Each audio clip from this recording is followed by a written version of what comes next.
Welcome to the Properties to Profit podcast. I'm Michael, your host. Excited to share with you my journey from a six-figure job to building a successful real estate business.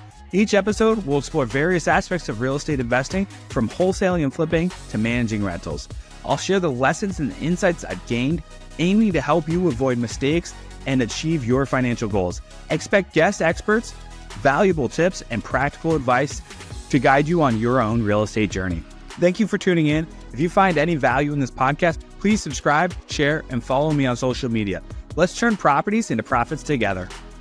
Hey guys, Mike here with Properties to Profits. And on today's episode, we're going to talk about hiring 20-year-olds. We're going to talk about the truth about hiring ambitious 20-year-olds. And what I've learned over the years after hiring more than a dozen or so over the last 2 or 3 years in my real estate business.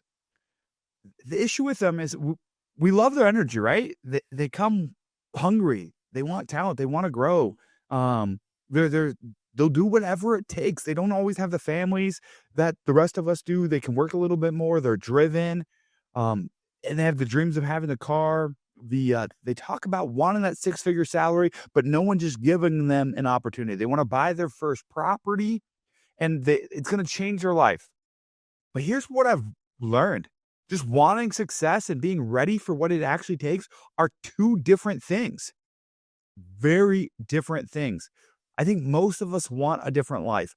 Most of us want more out of life. But what it actually takes is what I'm here to talk about, and how to handle and hiring the younger generation. So when you find a young person who's truly ready for sacrifice, they're ready to be coached, they're ready to learn, they can be truly unstoppable. They have time on their side. They usually don't have a mortgage, a family to worry about, or major financial commitments holding them back. They focus and commit for even just 2 years. They can change their entire trajectory of their life. But it takes the right mindset, discipline, and the right leadership. Yeah, I said leadership, to turn that raw motivation into real performance. Here's a couple lessons I've learned hiring 20-year-olds. Ambition and grit are two different things. Most 20-year-olds, I think, have ambition. They have a desired life. They talk about wanting it all the time. Very few are ready to live the life that it actually takes to get there. You'll find out quickly who's just excited versus who's actually committed. The ones who make it are the ones who show up when they don't feel like it. They stay coachable even when they start to get a little bit of success. They push through the boredom or the setbacks that are inevitably going to happen. They need structure, not necessarily freedom. And I think us as small business owners, we forget that. We forget how important it is to structure their day. When you're dealing with a young person, freedom sounds exciting. Work when I want to, make unlimited money. But what we actually need as a young person, we need structure. We need routines, accountability, and metrics. We call those KPIs in my business. Without it, you just float around. You don't know where you're going, what wall you're bouncing off today. But with it, you can grow incredibly fast. What I found is 20-year-olds respond to coaching, not criticism. The best young people want feedback, but they're not used to taking it directly.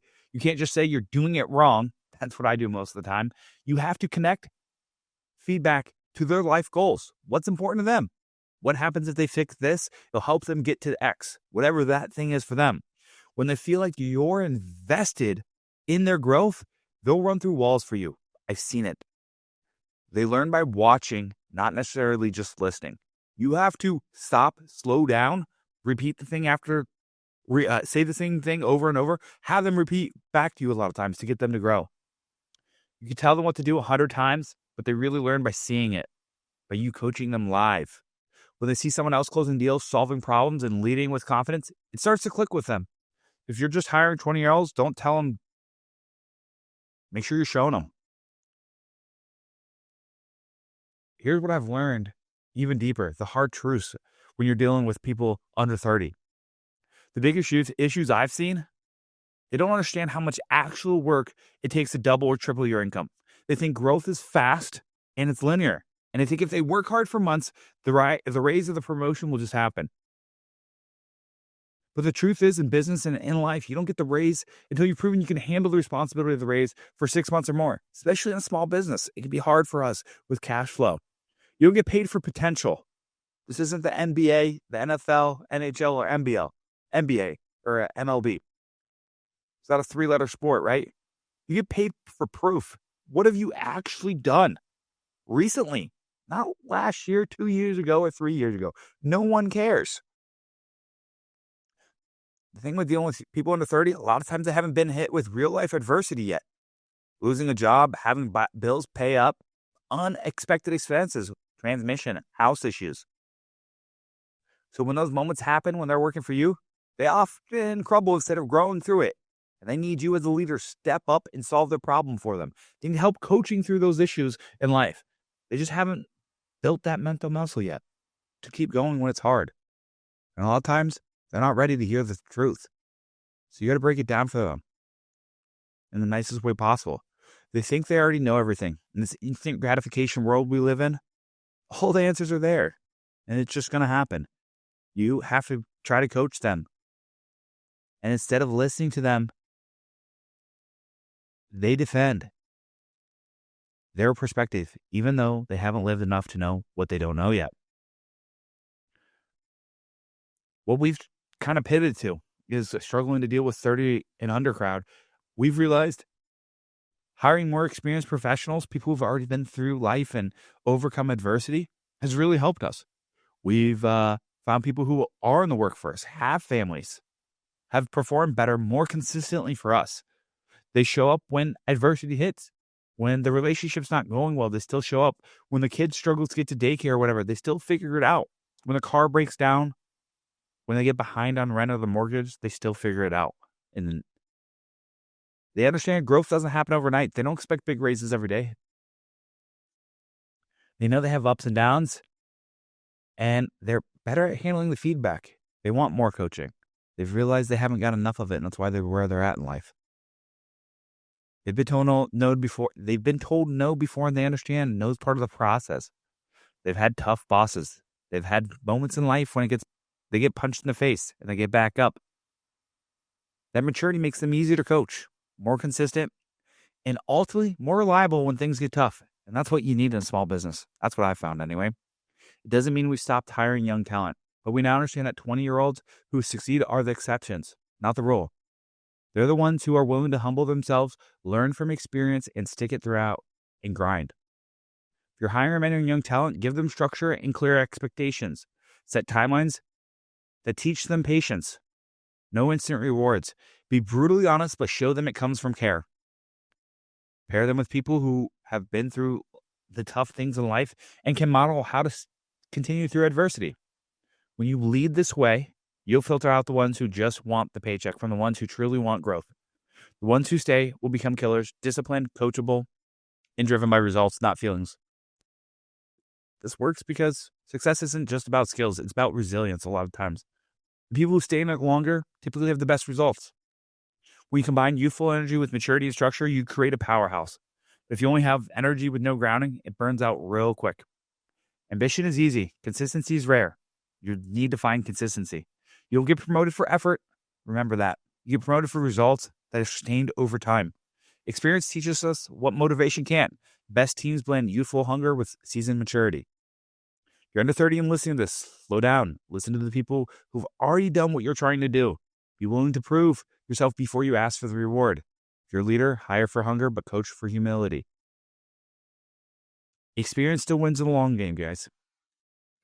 At the end of the day, hiring young people could be a great benefit to your company.